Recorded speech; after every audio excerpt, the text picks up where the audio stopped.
Welcome to D-Lab, everyone. I want to introduce you to my new special project. It's a Fender VibroVerb. I'm going to build it from the ground up. It's based on the AB763 circuit. So it's going to run a pair of 6L6 tubes, and this baby is going to be built as close to the original as I can get it. I'm going to utilize as many vintage components as I can find. It's going in this nice Fender cabinet with a 15-inch Weber speaker. So I'll get the camera closer, we'll review what I have, and I'll tell you guys the game plan. I'm assuming this is going to be about a month-long project. So we'll start with the cabinet. Now this is not an original VibroVerb cabinet. I believe somebody made this, but they did a great job.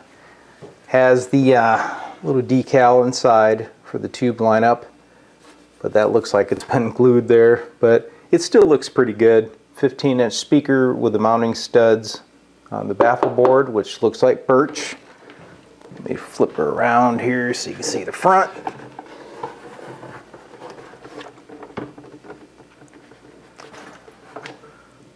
Nice grill cloth. Actually looks like it's got some age on it.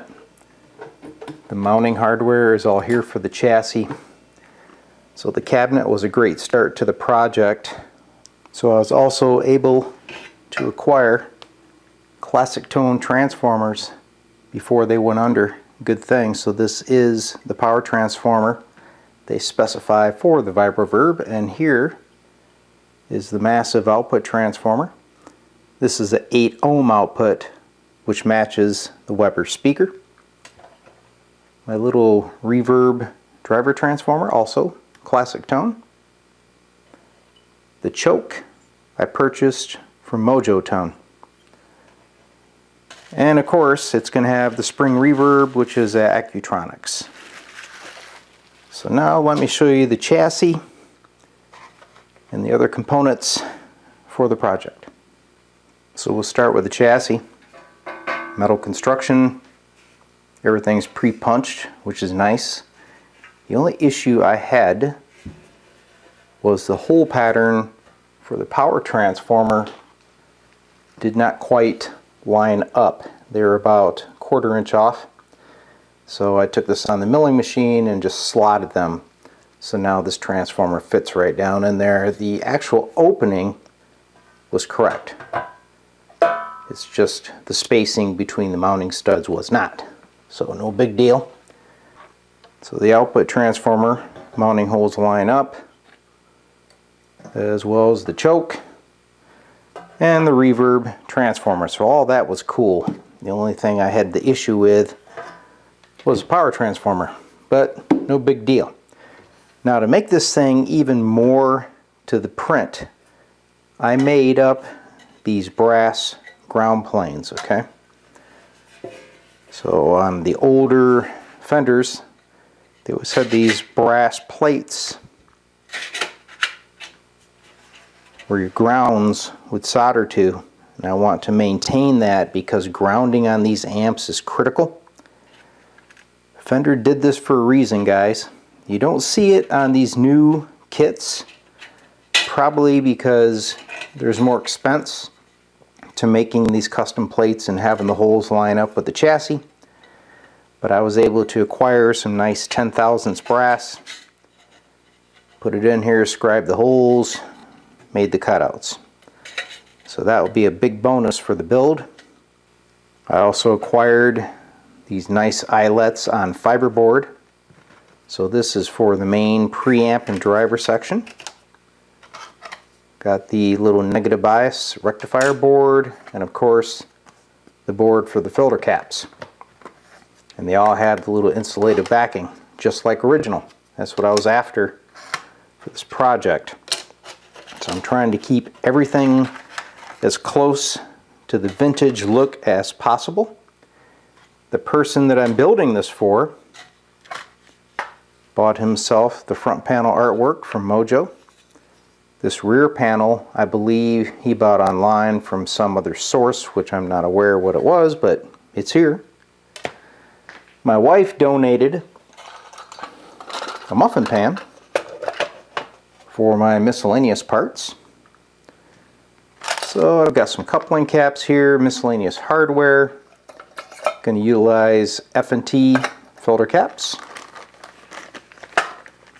From the Tube Depot, I buy these RCA jacks for the reverb tank and tremolo inputs. And you use Switchcraft 1/4-inch jacks, of course. My pots are a mix. Allen Bradley for the bias. Got some CTS pots with the brass shafts. And I'll be utilizing some of these alpha pots for the tone. Nice vintage fuse holder. The vintage dial lamp with the jewel. And I found some Carling power switches. Now these have been used, but I checked them and they're good, and this is what Fender used. So that's going to be installed. And I've got these Switchcraft slider switches for the bright function on the preamp channels. Going to use a modern LDR. This is the type where the optics has an LED rather than the neon. And I'm still waiting on a few parts, but we're going to utilize as many of the carbon resistors as possible. I even have some old stock USA hardware to mount everything with. It's going to be a great project. So now let's take a look at the tube sockets that I've selected for the project. The cinch sockets are very hard to find, and usually when I do find them, they're corroded. So I have elected to go with Michelex sockets. I'm a big fan of their sockets. I use them on many projects. But the other reason is these octal sockets are actually a match for this chassis. So you can see they fit right in there. The mounting holes line right up. The diameter of these openings do not match the old Bakelite Fender sockets, which is kind of a bummer. But it doesn't matter because these, in my opinion, are top quality. So we're going to have Michelex all the way down the line. Alright, so we've got the makings of a great vintage amp build. I've never built a VibroVerb. I've worked on a few.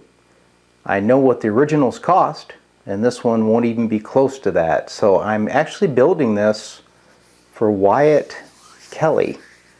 I did a video of an amp that I repaired for him. I called him OK Pixie, which I found out was a stage name. Okay, but he saw this cabinet in my shop when he came to pick up his Super Reverb, and he was like, "Who's that for?" And I was like, "Well, it could be for you if the price is right." So we agreed, and I'm building this for him. He's been very patient with me. I've had a really hard time, getting enough time to get this project rolling, and parts have been a problem too. Lately, it's been difficult to get parts. There's big delays, and as a matter of fact, some of the key components that I need aren't here, and they've been ordered 2 weeks ago. So let's hope those show up, but in the meantime, I'll do as much as I can, and I will publish some updates so you guys can see the progress of the VibroVerb. So stay tuned. It's going to be a lot of fun. We'll see you.